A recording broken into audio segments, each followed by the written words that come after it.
En esta ciudad gris que va teniendo esos rayos de sol que nos iluminarán, como decía hace un ratito, vamos a hablar en una fecha especial con alguien especial, de alguien especial. No sé si estoy usando de repente, haciendo un abuso de algún recurso no metafórico para nada, de literatura. Hablaremos con Gabriela Borrelli, que nos honra con su presencia en la jornada de hoy. Hola Gaby, bienvenida, ¿cómo estás? Hola, ¿qué tal? ¿Cómo les va? Bueno, gracias por invitarme. Me encanta estar en Zárate este viernes nublado, que bueno, puede ser que se ponga más lindo, seguramente. Así que bueno, gracias por invitarme. Bueno, gracias a vos que vos, apelado. No solamente está Gabriela Borrelli acompañándonos y honrándonos con su presencia, sino que también nos honra y nos acompaña Cecilia Perna. Hola Ceci, bienvenida. Hola Ese, bueno, hola Ese, hola Gaby, Hola. Acá estamos, como siempre digo, como en casa. Yo ya me siento parte de este espacio. Y bueno, hoy vamos a hablar de alguien que amamos. Por lo menos Gaby y yo la amamos, seguro. En el día de su cumpleaños número 134, habíamos Estuvieron dicho. con la calculadora hace un ratito. No. Yo con la calculadora, sí, muy bien en matemáticas, lo sacó. A ojo. Sí, instantáneamente. Bueno, Ceci, creo que podemos evitar el protocolo de este lado. Sí. Le vamos a otorgar el protocolo, en este caso, a Gaby. Y le voy a contar que cada persona, independientemente de quién sea, no se salva a nadie. Cada persona que pasa por el aire de esta radio tiene tanto la posibilidad como la responsabilidad de presentarse por sí misma y como bien. quiera. Así que adelante. Bueno. Me llamo Gabriela. Escribí un libro que se llama 1938, soy escritora. Trabajé en radio muchos años, casi 25 años en radio. Y hace unos años me dedico casi exclusivamente a la literatura. A dar talleres, a escribir, a investigar y... Bueno, la posibilidad que me da como días de hoy de venir al programa de ustedes, después a la tarde estar en un ciclo que me gusta mucho, que es Inmensas Camelias, escuchar a poetas de acá de Zárate. Me interesa la poesía como forma de vida, básicamente, no como lectora, sino como una forma de estar en el mundo, la poesía como estar en el mundo y estoy muy contenta de estar presentando en varios lugares Montevideo 1938, que compromete el día de hoy porque es la reunión que se dio un 27 de enero de 1938 en Montevideo, en Uruguay, de Alfonsina Storni, Gabriela Mistral y Juana de Ibarburu. Y hoy es el cumpleaños 134, como decíamos, de Alfonsina Storni, que es la poeta argentina más grande, diría yo, no solo por la popularidad de su poesía, sino por cómo... Por la huella que dejan todas las poetas argentinas y por cómo su poesía sigue hablándonos al presente. Presentada Gabriela Borrelli, bienvenida oficialmente. Vamos a dejar todos los protocolos de lado para, empezar a pimponear, a picotear, ya que sos mujer de radio, Gaby, y ya que Ceci es una mujer de la casa también. Vamos a ver de qué manera sale esto. No hay nada arreglado, estará todo librado a lo que estos minutos nos traigan. 654695, si le quieren mandar un beso muy, pero muy grande a Gabriela, preguntarle algo, por supuesto, participar de esta charla, @enunacultural, así nos encuentran en Instagram también, y por allí atendemos directamente. Lo repito una vez más por si no lo casaron, si están fuera de Zárate, 3487-654695. Operadora. Vos sos locutor nacional, ¿o no? No. Mira, sos muy bueno. Yo di clase de locución mucho tiempo. Aumentenme el sueldo. Te podemos dar el carnet ya mismo. Bueno, muy amable, querida. Muchas Pensé gracias. que era el locutor. No. Mirá, Mirá, Tanito. Y bueno, ahí tenemos un profesional en la sí, consola. Locutor de Lisi, puedo llegar a ser. De Lisi, no de Lizer. Si lleva para Góndola 4. No, pero pensé que era colega locutor. Pero bueno, sos conductor de radio. Bueno, muchas gracias por favor, por las Ezequiel. flores, Gaby. Nos vamos a poner una florería. Arranco yo, Ceci, arranco yo, Gaby. Dale. ¿Qué es eso de vivir la poesía o vivir en clave de poesía? Bueno, porque la poesía no es solo es un género literario que se puede leer y escribir, pero también es como una mirada del mundo, ¿no? Una mirada del mundo atenta, como dice Diana Velesi, esa pequeña voz del mundo, ¿no? Ese pequeño run run que está debajo, ¿no? Yo lo noto mucho, por ejemplo, cuando hablas con alguien de cualquier cosa y te dicen, no sé, una palabra, ¿no?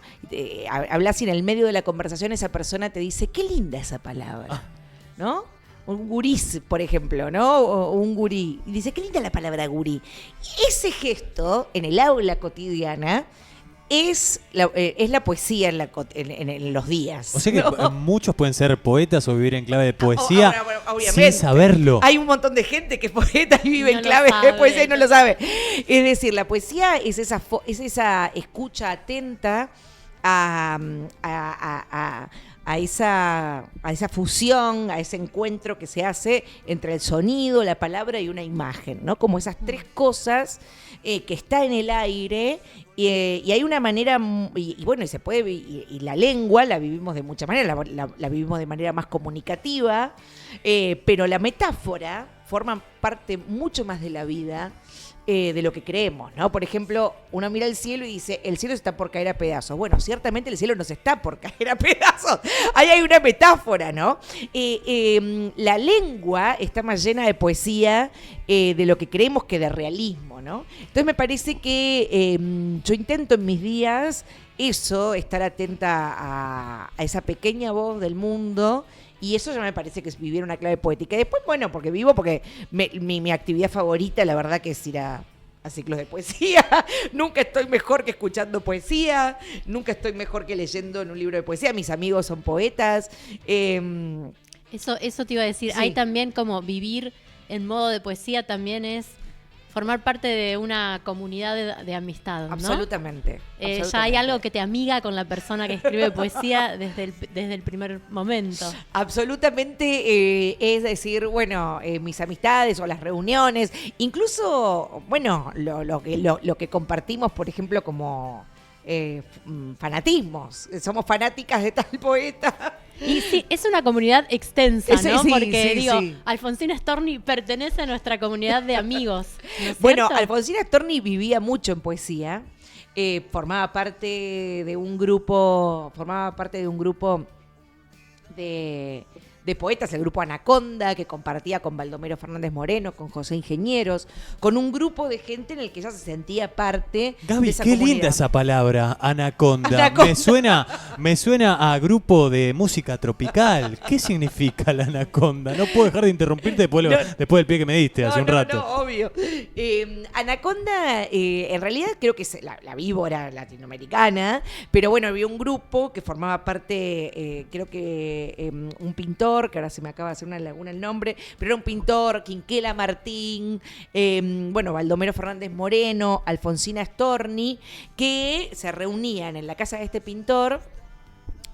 Acevedo, bueno, ahora se me fue, y un pintor en la ciudad de Buenos Aires, y era un grupo artístico, ¿no? Donde había todo, donde había poetas, donde había pintores, y se pusieron en el grupo Anaconda, justamente Horacio Quiroga también formaba parte de ese grupo, justamente esta idea de familiaridad, de ver la vida de diferente manera y también activar lecturas, presentaciones de libros, ¿no? Reuniones. Y siempre todo fue muy autóctono, digo, hoy pensamos en cierto sector del arte, de la cultura, de la poesía, como que tiene que ser cultor de la identidad. No sé si está bien la palabra cultor, ahí me da un poco de pudor enfrente de ellas. Pero imagino que había como una fuerza, no sé si regional, latinoamericana, bueno, argentina. Era principio de siglo, era 1910, era el centenario.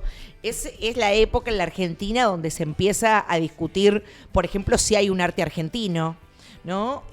No si hay una literatura argentina, que esa discusión vendría un poco después, pero sí es la época donde se funda, por ejemplo, Schiaffino funda el Museo Nacional de Bellas Artes y se pregunta, ¿hay un arte argentino que sea diferente de lo europeo? Creo que esa pregunta estaba. Sí querían reconocerse en algo latinoamericano, creo yo, pero bueno,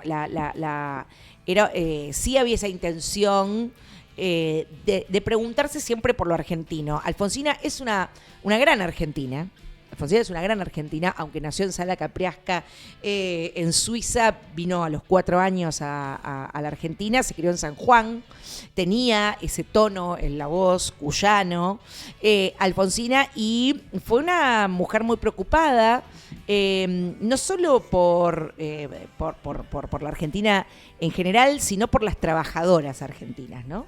Ella tuvo una militancia anarquista desde muy joven y una militancia feminista, ¿no? Fue obrera textil. Fue obrera textil, trabajó muy joven, a los 15 años, en una fábrica de sombreros, ¿no? En una fábrica de sombreros, donde ahí conoce a otra gran argentina, que es Salvadora Medina Unrubia, una de las mujeres, la década del 30 más poderosas de la Argentina. Pero fue obrera textil, trabajó como moza o lavacopas en el bar suizo en Rosario, en la emprendimiento familiar.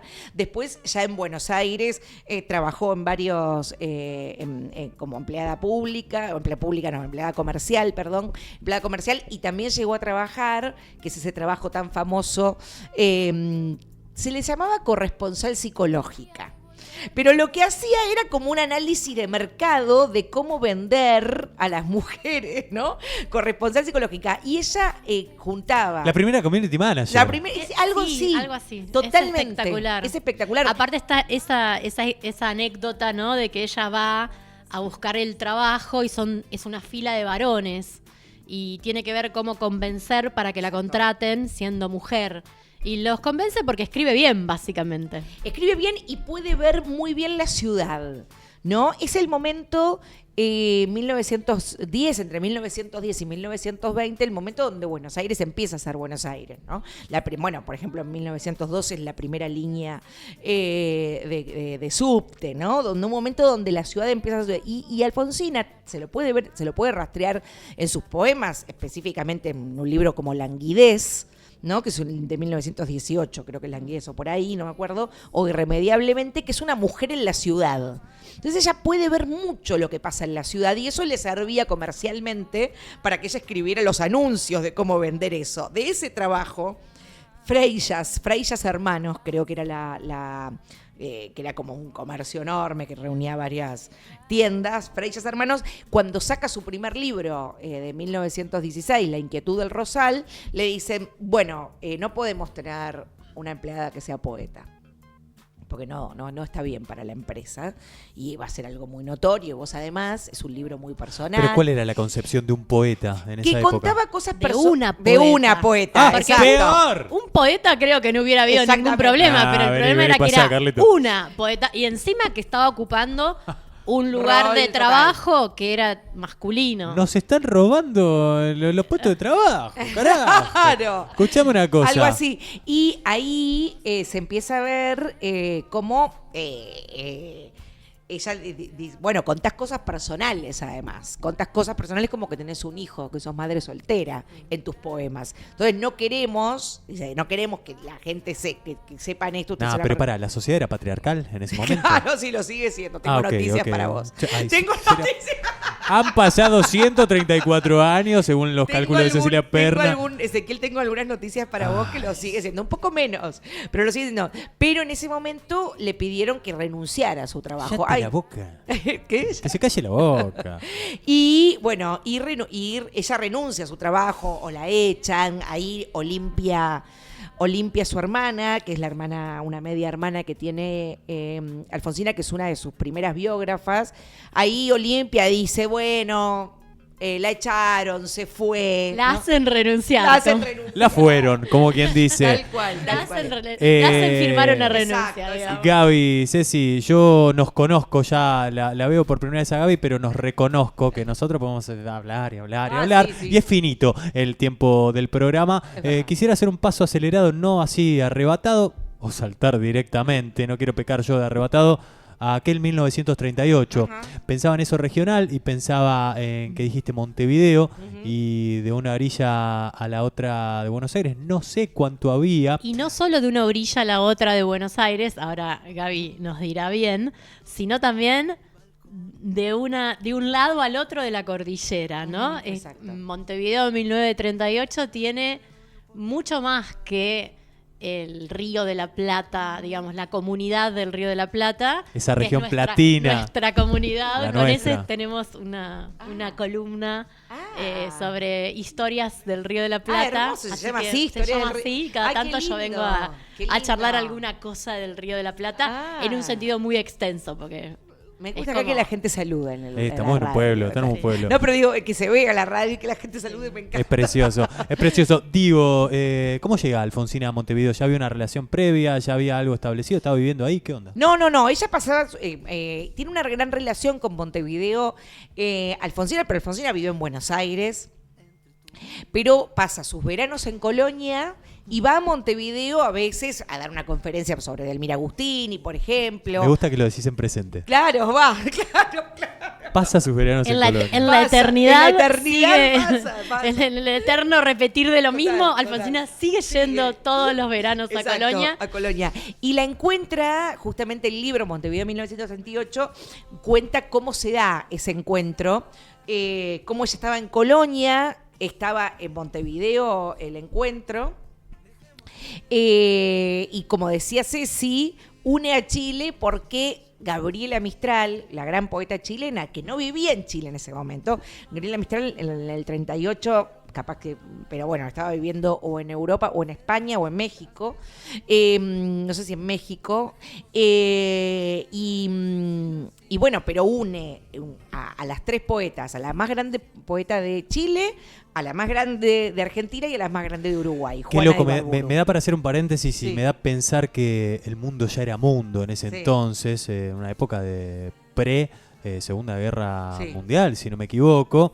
y pensamos en los artistas, las artistas que van y vienen de nuestra región y de nuestro país, a Europa principalmente, en épocas de exilio de la dictadura, pero esto ya pasaba en la década del 30. Bueno, Gabriela Mistral es un caso muy específico porque Gabriela Mistral nació, una poeta chilena, nació en un pueblo muy pobre, Monte Grande, en el Valle del Elqui, y muy tempranamente ella se erige como una pedagoga muy importante de Chile y eso la lleva a trabajar en México, la llevan a México a organizar escuelas. Lo que serían los viajes en esa época, ¿no? No, claro, imagínate, Sí. por barco.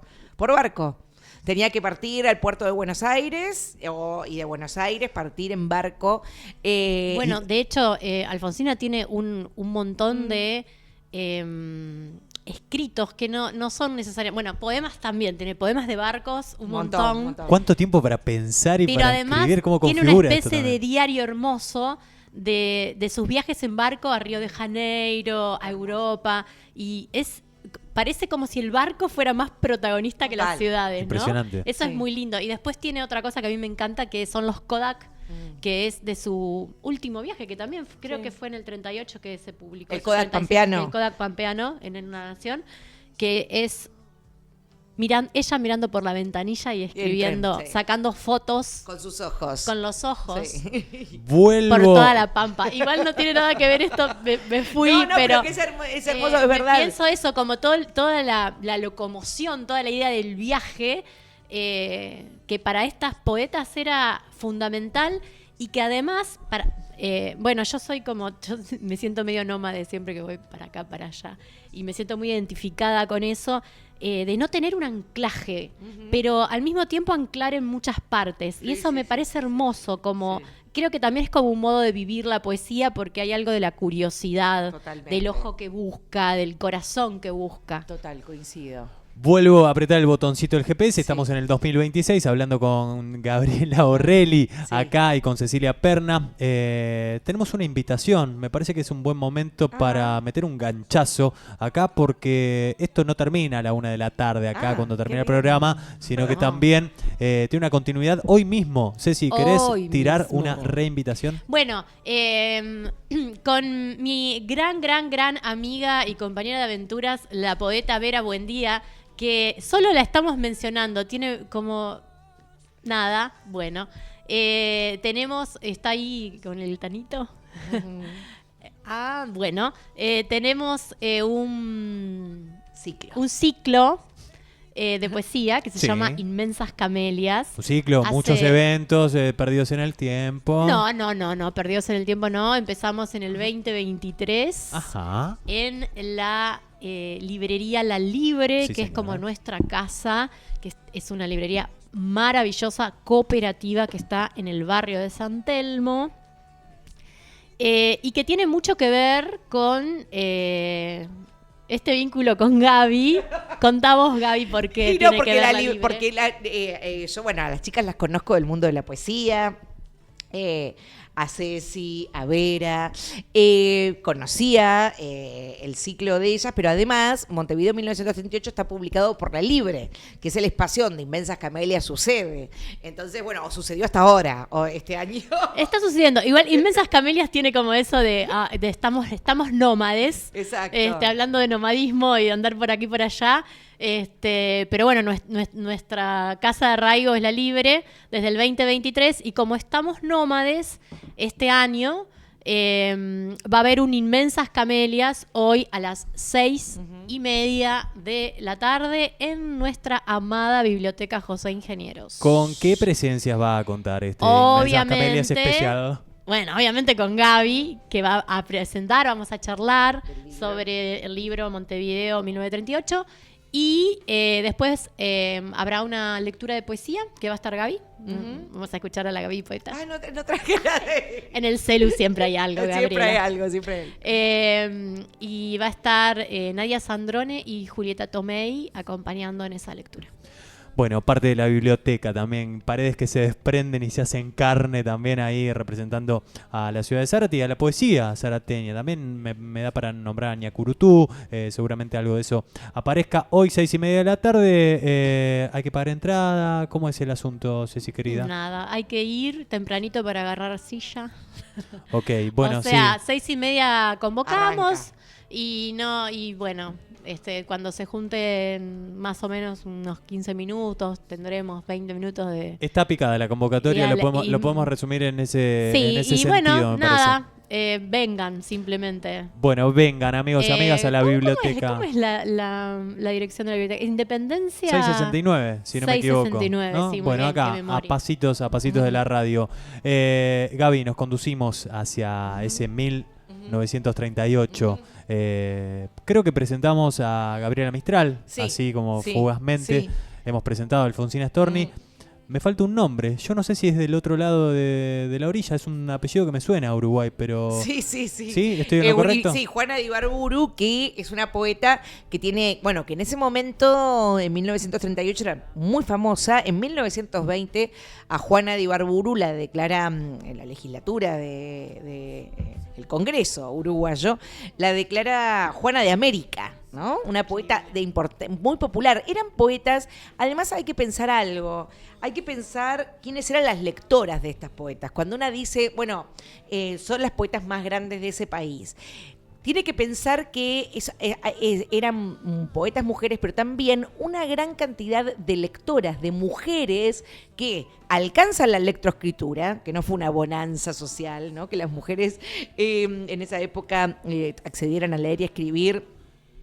Fue una gran avance social y una gran lucha social. Entonces las mujeres podían acceder a esos libros que hablaban un poco de su vida, de sus amores, de sus sentires, y Delmira Agustini, que es una poeta uruguaya como antecesora de estas tres grandes. En esa línea continúa Juana de Ibarburu, Juana de América, que es una gran poeta, tiene un libro muy lindo que se llama Lenguas de Diamante. Es un libro que a mí me gusta mucho, el primer poema, sobre todo es un libro muy físico, de mucha calentura romántica, de Lenguas de Diamante. Okay. Y después también tiene Juana de Ibarburu un libro que se dio mucho en las escuelas de nuestros padres o nuestros abuelos lo leyeron en la escuela primaria, que es Chico Carlo, que es como una autobiografía, un género también muy moderno para la época, donde ella, bueno, cuenta un poco cómo era la vida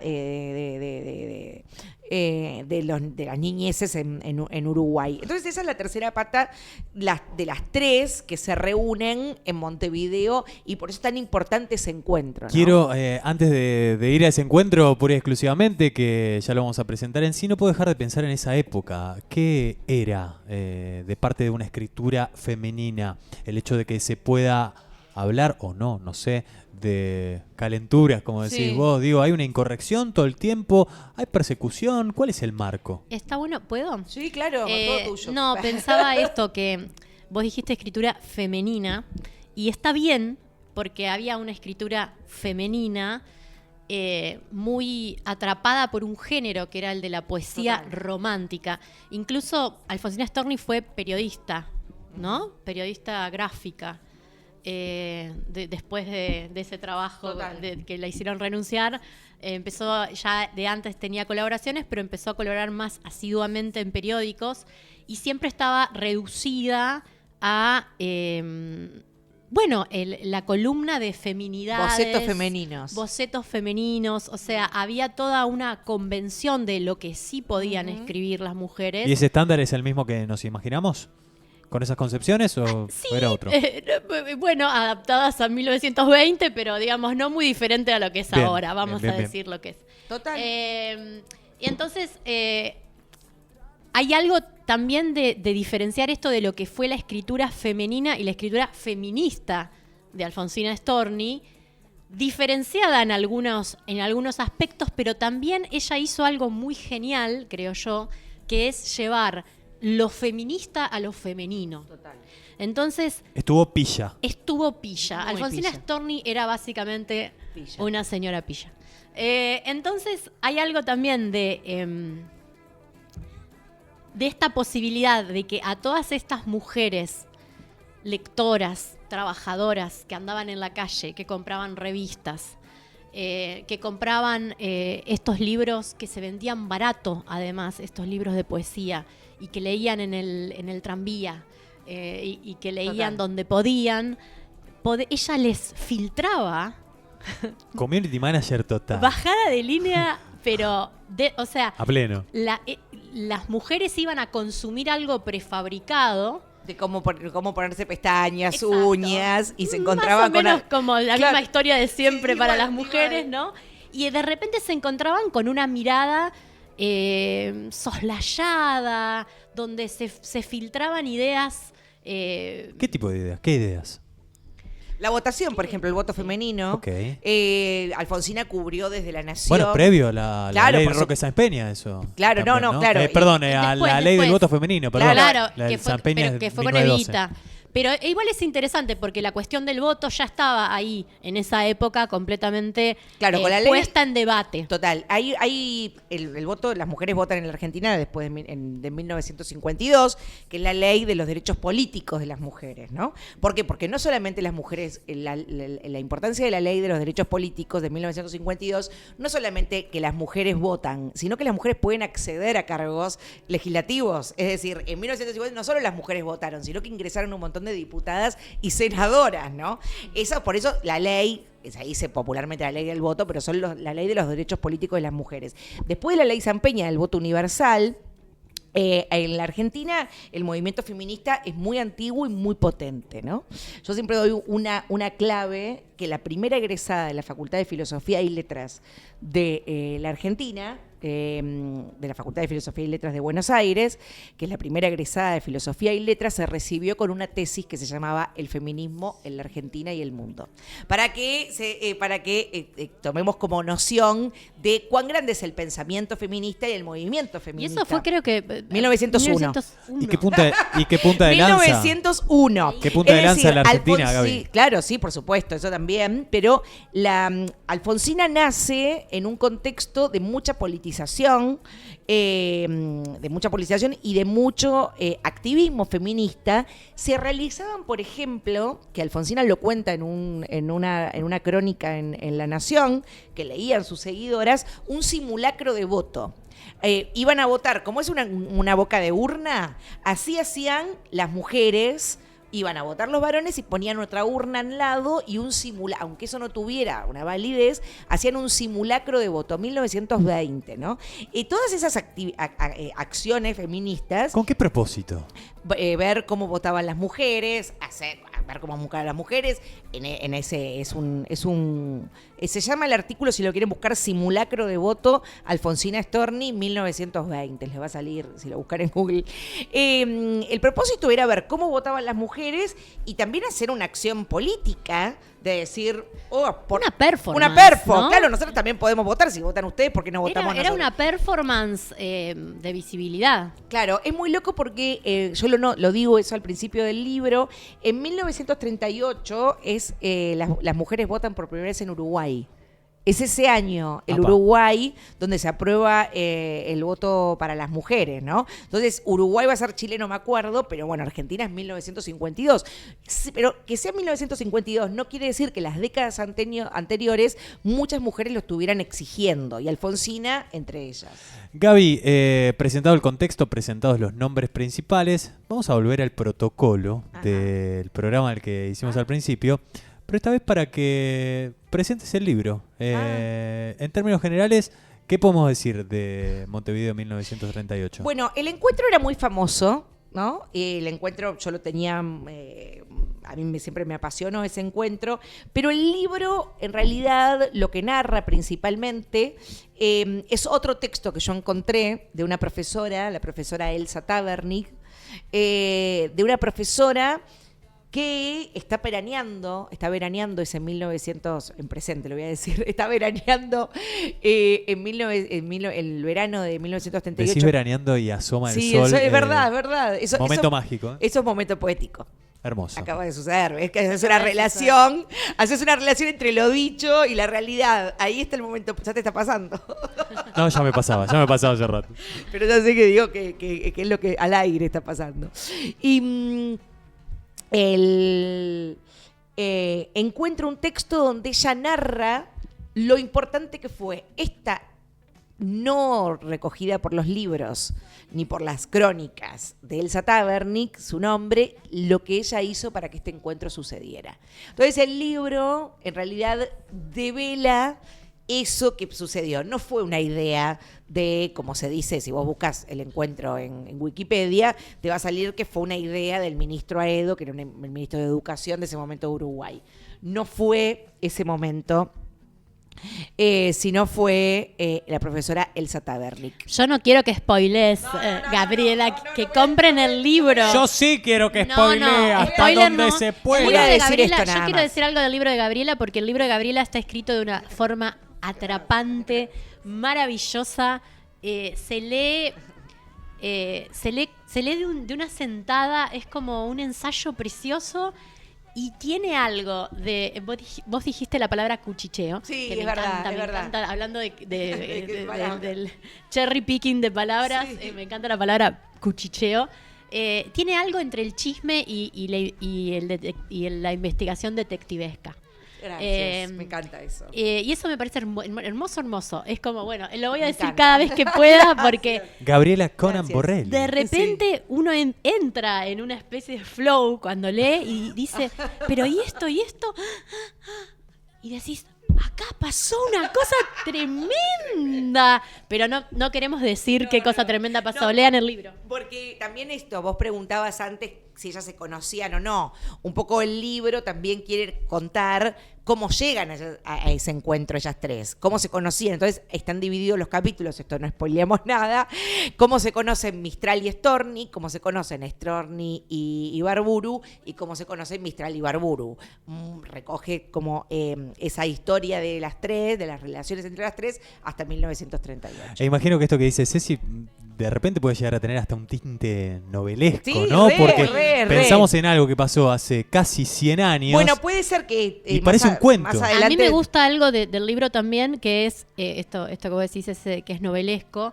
hay algo de la novela sentimental en Sí. el libro, pero sin la pareja heteronormativa, digamos, ¿no?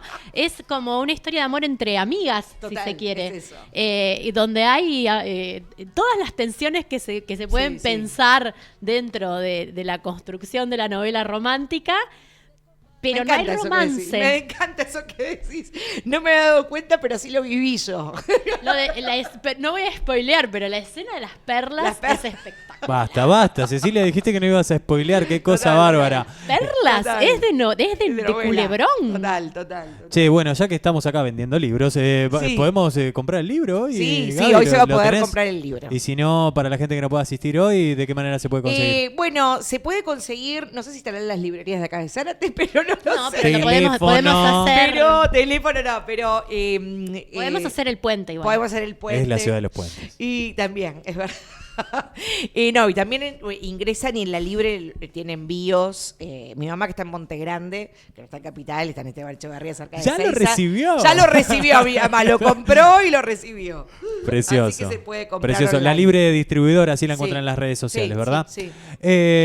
Bueno, hasta acá. Entonces vamos a decir cositas de Montevideo 1938. Quien quiera preguntar algo más, vamos a ver si lo responde Gaby al 654695. Me da también para hablar, Gaby, no solamente de este libro, no solamente de estos nombres, por supuesto que podemos dejar algunas perlitas más de Alfonsina en el día de sus Ay, cumpleaños. hay tanto para decir que podríamos montón. estar hasta las Me 6:30 que imagino. nos vamos acá charlando. Son las en la 12:45, tenemos 15 minutos, de verdad, si quieren traer ustedes algo a la mesa, pero a mí me da para traer algo que tiene que ver con el momento actual de la poesía, ya que tanto la citamos y tanto la nombramos. No sé si particularizar en el movimiento más femenino o feminista, si es que quieren, o hacerlo tal vez en términos generales. ¿En qué momento crees que se puede llegar a encontrar hoy la literatura argentina? No sé si su industria, no sé si su distribución, no sé si su manija. ¿Qué te da para Que pensar? la poesía encima es un mundo aparte, ¿no? Sí, la poesía dentro de la literatura nacional manija y siempre, ¿no? Manija y siempre, en todas las épocas hay manija. Quiero decir, en todas las épocas hay centros culturales, editoriales pequeñas, que contra viento y marea siguen publicando. Cada época y cada golpe económico baja, ¿no? Se hace más difícil sostener una editorial independiente, por ejemplo, que es donde se mueve muchísimo de la poesía, ¿no?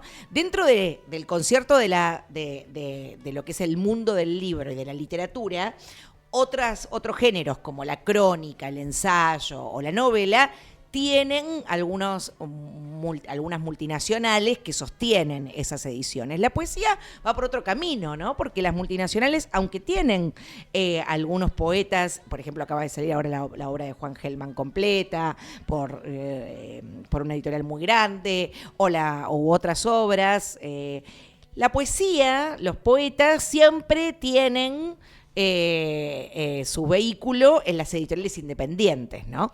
Que lo sostienen. Es interesante Sí, eso, ¿no? Porque sí. uno piensa que, vos Sí. decís, bueno, las obras completas de Juan Gelman, Sí. las editoriales grandes se hacen cargo de la poesía después de que ya Exacto. son completas, o sea que el poeta no puede como Claro, en Gelman nada. publicó, claro. Consolidate, Claro, hermano, después te doy una Claro, mano. ese es- Consolidate y morite en general y Claro. después, bueno. Exactamente, porque todas las ediciones, y yo lo veo actualmente mucho, hay muchas editoriales de poesía que yo sé que trabajan, me consta porque yo edito en ellas, son amigos míos, vivo con ellos, que no no tienen ninguna ganancia. Primero, eso me parece muy revolucionario para la época, ¿no?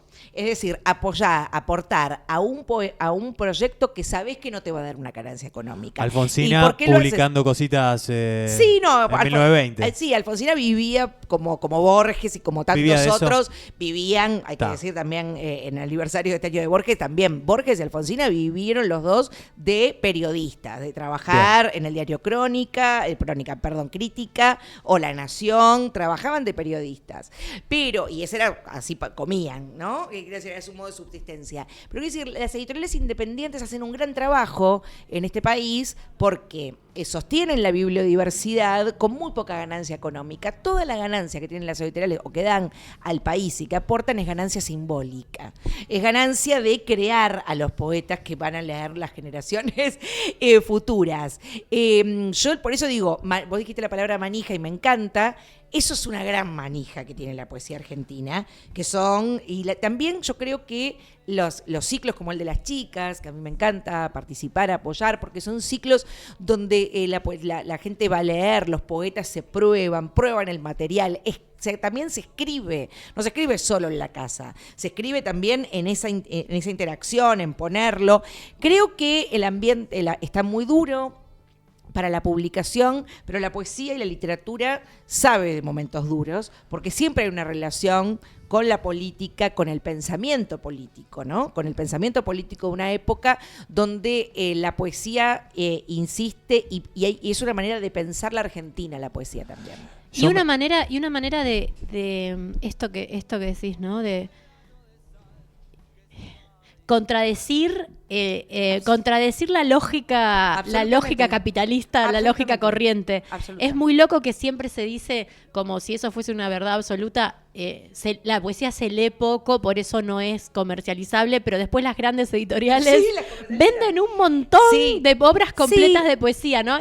Pero esperando a que eso ya esté asegurado que ahí va a haber una ganancia. Lo que pasa es que la poesía prescinde de la venta para su existencia. Exacto. Sí.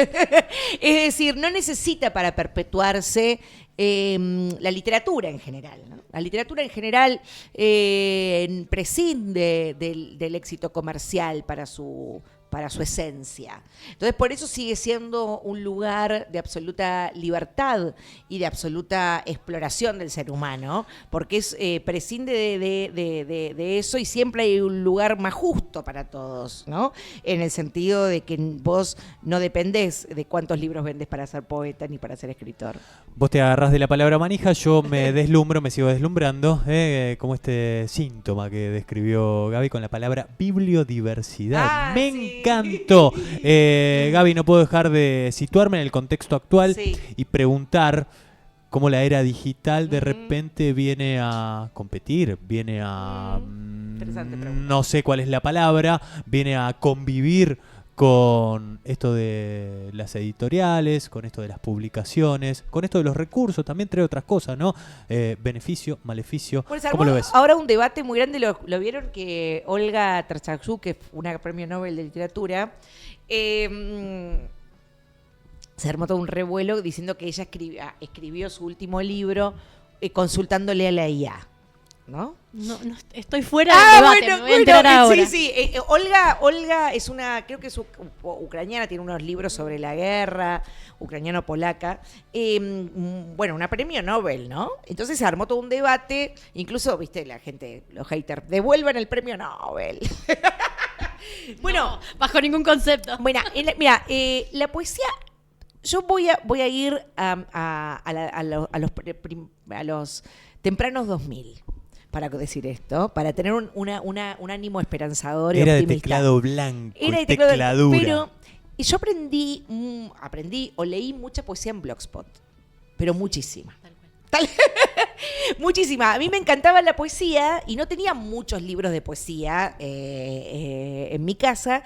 Y me acuerdo que Zapatos Rojos, que era Zapatos Rojos, que ahí escribían unas chicas. Romina Freschi y Karina Macho. Yo, claro, exacto. Esto es un Montevideo 1938, pero de esta era. Tenía 20 años, estaba en la facultad y quería leer poesía contemporánea y no tenía como amiga, iba a letras en Lomas, y quería leer. Y en mi casa con la computadora leí mucha poesía por Blogspot y conocí mucha gente. También había otro sitio que yo consultaba siempre. Ahí descubrí, por ejemplo, un poema de Autoro Carrera. Después me fui a comprar el libro. Qué hermoso lo que decís, me emociona, me da una emoción de juventud. ¿Te acordás las selecciones afectivas o afectivas? La selección, sí, claro, que era La bola de nieve. Exacto, eso era que te publicaban un poema a vos y vos tenías que recomendar a otros dos poetas. Hermoso. Y todo eso quiero decir, y en ese momento no Bueno, había... nosotros entrevistamos con ese a fin del año pasado a Incardona, Claro. que tenía el interpretador, que fue una de las... él fue mi primer editor. Totalmente. Porque yo la primera vez que publiqué algo Tal fue cual. en el interpretador. Tal cual, lo que quiero decir con esta anécdota es algo muy chiquito, que siempre hay cierta desconfianza con lo tecnológico, pero creo que en el caso de la poesía la potenció, la tecnología. Y también entonces, quiero decir, la inteligencia artificial puede escribir un poema, sí, pero nunca va a tener la suciedad o esa emoción de lo humano. Qué lindo, Entonces qué quiero lindo, decir que qué se lindo, puede qué usar lindo. y va a ser, creo que vamos Quizá- a ponernos de acuerdo, creo que vamos a ponernos de acuerdo en cómo utilizarla.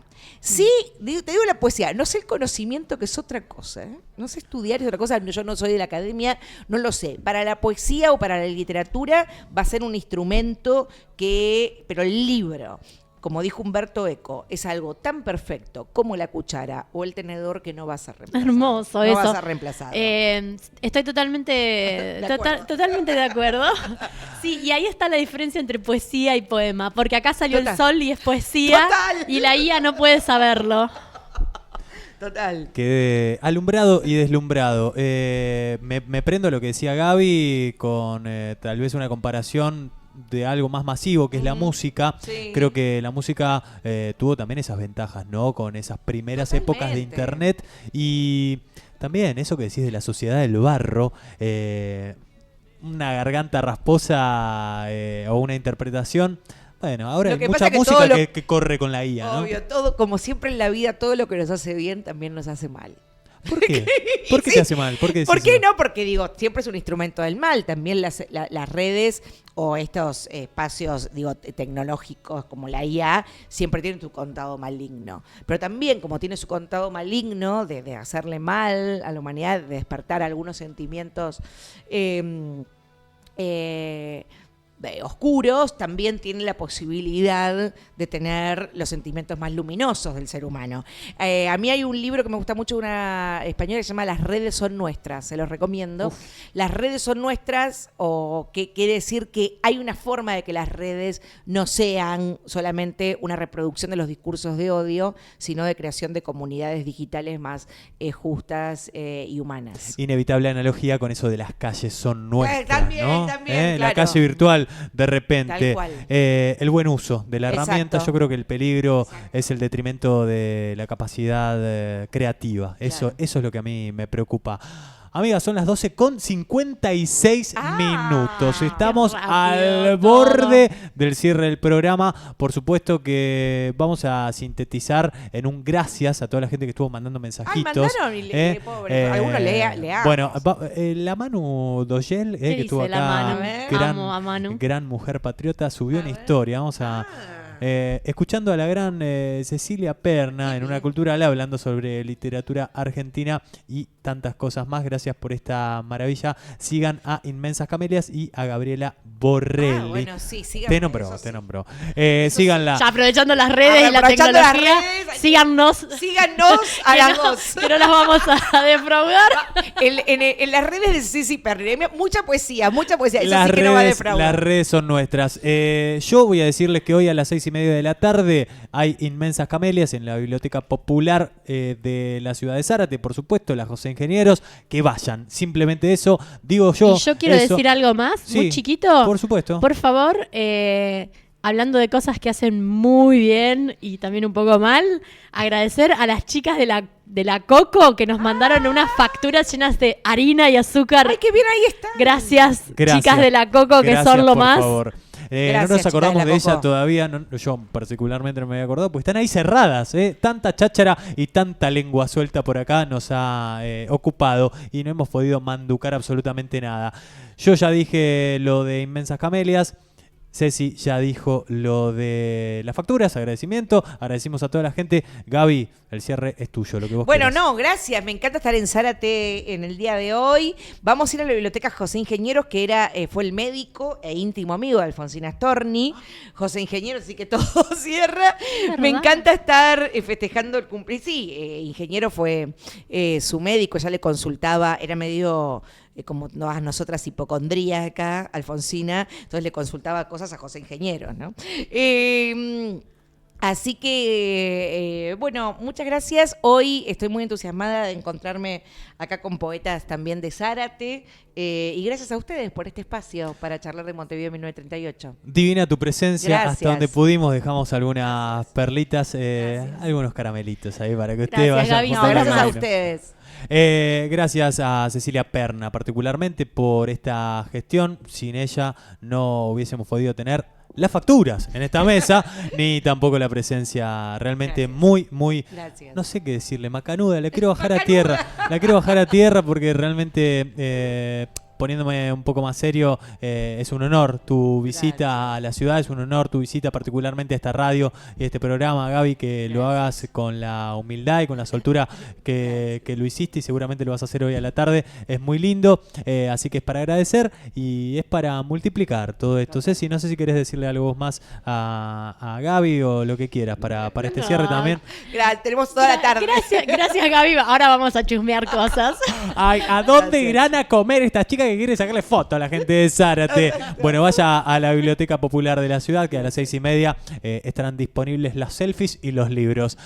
Gracias. Gracias. Nos vamos, amigos y amigas. Gracias, Tanito Salgado, por ser un pulpo en la consola. Gracias, Tanito. Veritas, de Veritas para vos también por estar por ahí. Gracias a toda la gente que estuvo y estará del otro lado, seguramente permitiéndonos entrar en sus casas, en sus autos, en sus oídos y, por qué no, también, ojalá, un poco en sus corazones. Estamos en la puertita del fin de semana, así que nos toca despedirnos hasta la semana que viene, amigos y amigas. Como decimos siempre, bueno, que tengan un muy lindo fin de semana y acuérdense, este mensaje, como decimos en el cierre de todos los programas, es para Ceci, es para Gaby, para el Tano, para Verita y para toda la gente que está del otro lado. Tenemos mucho, es nuestro deber cuidarlo y cuidarnos. Chau, hasta el lunes. Sueño que me corren muy lento. Sueño que está todo mal, peor despierto. La amistad empezó y terminó. Buenos somos todos, como dijo el doctor. Y si tengo que votar, voto a papá o mamá. Si pienso como muchos, no tengo nada. La amistad empezó y terminó. Siempre se puede estar peor. Tengo mucho, porque te miro con ganas. Y si mañana los días no duran nada, no sabré qué hacer. Oh, sabré qué hacer.